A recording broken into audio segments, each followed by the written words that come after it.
Hello বন্ধুরা, আজকে একটা নতুন ধরনের পরোটার রেসিপি নিয়ে এসেছি যেটা খেতে দারুণ লাগে। সেটা বেলাবেলির ঝামেলা ছাড়াই বানানো যায়। এইটা বানানোর জন্য প্রথমে আটা ও ময়দাটাকে ভালোভাবে মিশিয়ে নেবে। এর উপরে পরিমাণ মতো একটু নুন, পেঁয়াজ কুচি, টমেটো কুচি, আলু কুচি, গাজর কুচি, লঙ্কা কুচি, ধনেপাতা কুচি দিয়ে ভালোভাবে মিশিয়ে নেবো। ও একটু চিনিও দিয়ে দেবেন। এরপর অল্প অল্প জল দিয়ে একটা পাতলা ব্যাটার তৈরি করে দেবেন। খুব পাতলা হলেও চলবে না, আবার খুব ঘন হলেও চলবে না, এরকম ঘনত্বের একটা ব্যাটার লাগবে।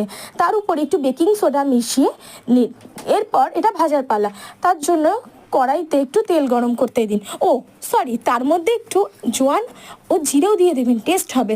এরপর কড়াইতে তেল গরম করে অল্প একটু ব্যাটার এর মধ্যে দিয়ে ভেজে নিন। আরেকটা একটু চাটুর মধ্যে দিয়েও ভেজে নিন। দুরকম ডিজাইনের হয়ে গেল, তৈরি হয়ে গেল দারুণ স্বাদের নরম তুলতুলে পরোটা। এইটা চাটনি বা তরকারি দুটোর সাথেই ভালো মানায়। এইটা যদি আপনাদের ভালো লাগে অবশ্যই বাড়িতে বানিয়ে খাবেন, খুব সহজেই বানানো যায়। তার জন্য প্রথমে লাইক, সাবস্ক্রাইব ও শেয়ার করে দেবেন, আর ফেসবুক থেকে দেখলেন ফলো করে দেবেন। টাটা।